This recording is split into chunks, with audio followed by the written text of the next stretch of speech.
दोस्तों मैंने बहुत सोचा, फिर इस सोचा कि यार कि चलो मैं आधा अधूरा आप लोग को पढ़ा के क्यों छोड़ दूं, ठीक है, कंप्लीट करा ही देता हूं। तो चलिए आईवीएस फंक्शनल हिंदी का मैं दे ही देता हूं, आपका सिलेबस है और आपके इंपॉर्टेंट क्वेश्चन है, ऑब्जेक्टिव सब्जेक्टिव दोनों, ठीक है।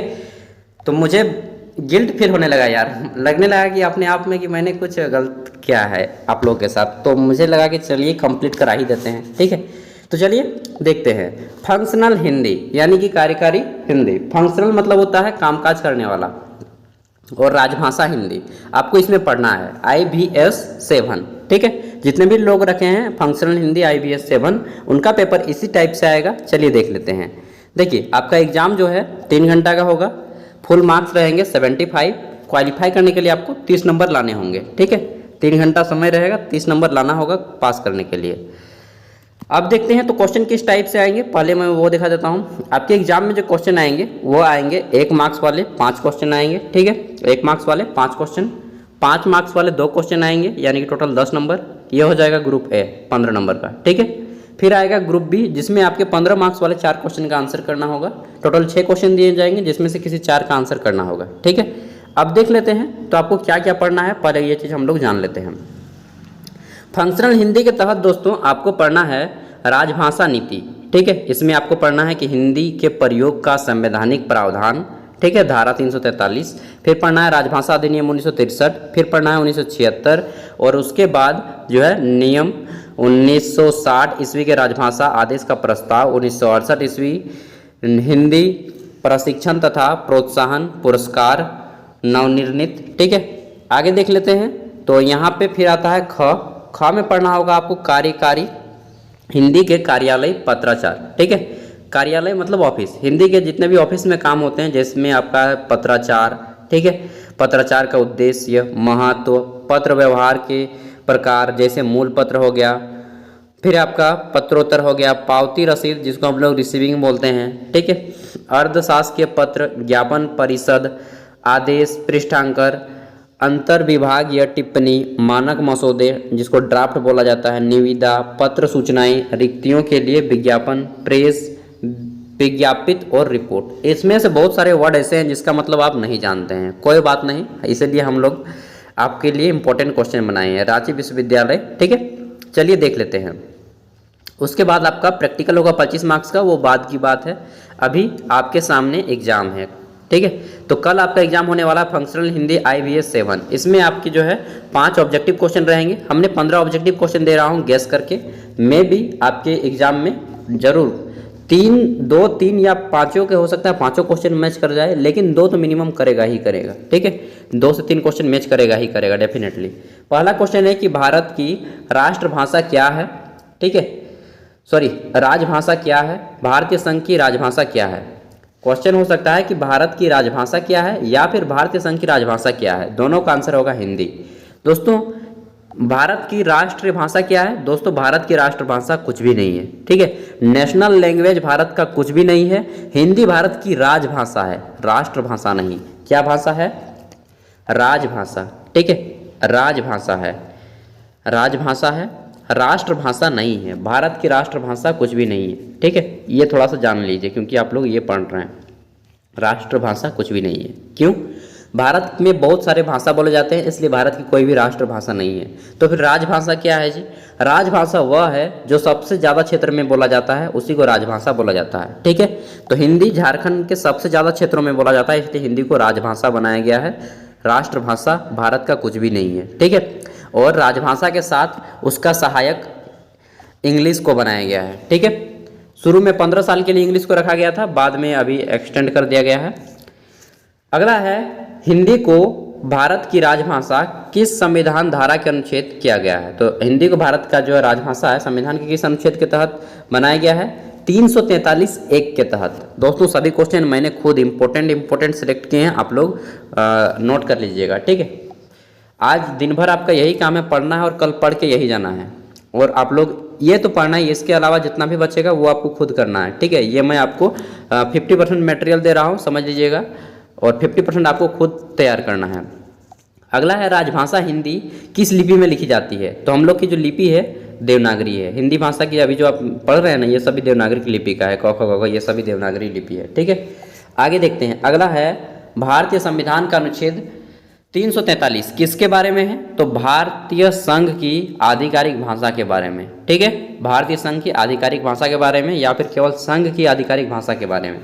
अगला है राजभाषा अधिनियम 1963 कब पारित हुआ? तो दोस्तों राजभाषा अधिनियम 1963 10 मई 1963 ईस्वी को पारित हुआ। कब पारित हुआ? 10 मई 1963 ईस्वी को, नोट कर लीजिएगा। ठीक है, अगला है राजभाषा अधिनियम 1963 कब संशोधित हुआ? तो इसमें एक संशोधन किया गया, बाद में सुधार किया गया। कब? 1967 ईस्वी में। ठीक है, टोटल 15 क्वेश्चन है, ऑब्जेक्टिव ज़्यादा नहीं है। अगला है हर साल हिंदी दिवस कब मनाया जाता है? Most important question, VVI question है, नोट कर लीजिए। हिंदी दिवस हर साल 14 सितंबर को मनाया जाता है। ठीक है, अगला है केंद्रीय हिंदी समिति के अध्यक्ष कौन होते हैं या कौन हैं?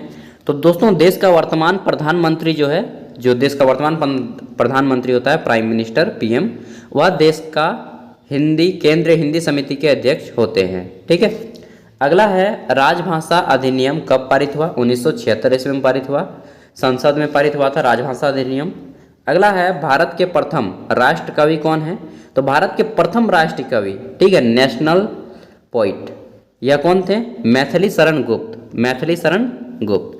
अगला क्वेश्चन है भारतीय संविधान की 8वीं अनुसूची में कुल कितने भाषाएं शामिल हैं? 22 भाषाएं शामिल हैं। ठीक है, हम लोग के झारखंड से क्या लिया गया है? संथाली भाषा को लिया गया था। अगला है प्रथम राजभाषा आयोग के अध्यक्ष कौन थे? तो दोस्तों BG खेर है। कौन है? BG खेर प्रथम राजभाषा आयोग के अध्यक्ष हैं। अगला है अंतर्राष्ट्रीय विश्व हिंदी विश्वविद्यालय कहाँ पे स्थित है? अंतर्राष्ट्रीय या फिर विश्व, दोनों बोल सकते हैं, अंतर्राष्ट्रीय भी बोल सकते हैं, विश्व भी। ठीक है, तो अंतर्राष्ट्रीय हिंदी विश्वविद्यालय कहाँ स्थित है, यानी कि यूनिवर्सिटी? दोस्तों महाराष्ट्र का एक वर्धा जिला है, वहाँ पे हिंदी यूनिवर्सिटी स्थापित है। ठीक है, अगला है विश्व हिंदी दिवस कब मनाया जाता है? तो 10 जनवरी को विश्व हिंदी दिवस मनाया जाता है। पूरे विश्व में हिंदी दिवस मनाया जाता है 10 जनवरी को, और भारत में 14 सितंबर को। राष्ट्रीय हिंदी दिवस 14 सितंबर, विश्व हिंदी दिवस 10 जनवरी। दोस्तों विश्व के कुल 25 से भी ज़्यादा देश ऐसे हैं जहाँ पे विश्व हिंदी दिवस, मतलब कि हिंदी भाषा का प्रयोग किया जाता है बोलचाल में। केवल हमारे भारत नहीं, विश्व के और 25 देश हैं।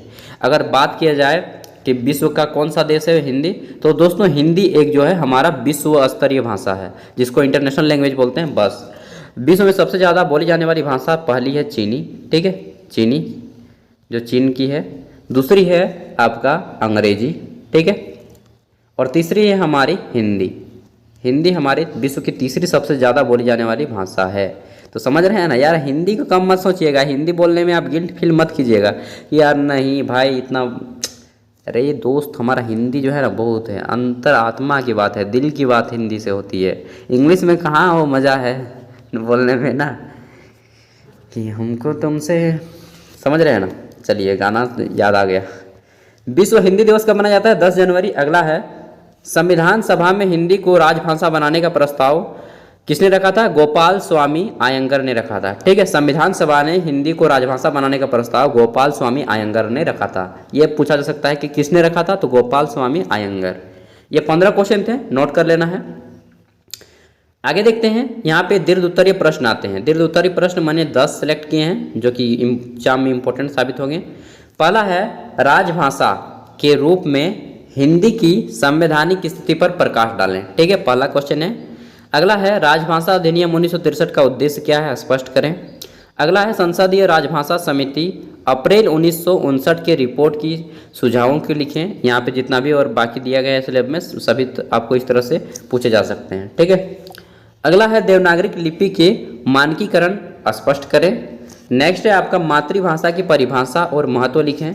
नेक्स्ट है आपका राजभाषा की उपयोगिता बताइए। ठीक है, 7 नंबर पे है आपका कि कार्यालय, जो कार्यालय होता है जिसको ऑफिस बोलते हैं, कार्यालय हिंदी तथा आम बोलचाल की हिंदी में अंतर स्पष्ट करें।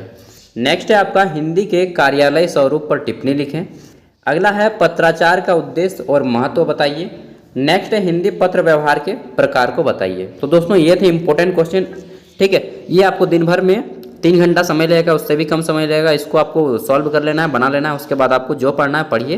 और इसका आंसर कहाँ से मिलेगा? आप लोग नेट से खोज लीजिए, इंटरनेट से। अगर आपके पास गैस पेपर है तो वहाँ से बनाइए, और नहीं तो इंटरनेट का सहारा लीजिए, गूगल का। ठीक है, यूट्यूब में क्या है कि समय ज़्यादा आपका वेस्ट हो जाता है, इंटरनेट में समय कम वेस्ट होता है, तो इंटरनेट का उपयोग करेंगे। बाकी आपकी जो मर्ज़ी है, मैंने सारी चीज़ें बता दी हैं, सारे पासे आपके सामने खोल दिए हैं। अब आपको जो भी करना है कर ले सकते हैं, ठीक है। मेरा जहाँ तक काम था मैंने आपको कंप्लीट करवा दिया है। अब आपकी काम है कि आप अच्छे से पढ़ाई कर लें और इसको देख लीजिएगा, आपका प्रैक्टिकल यही होगा, ठीक है, 25 नंबर का।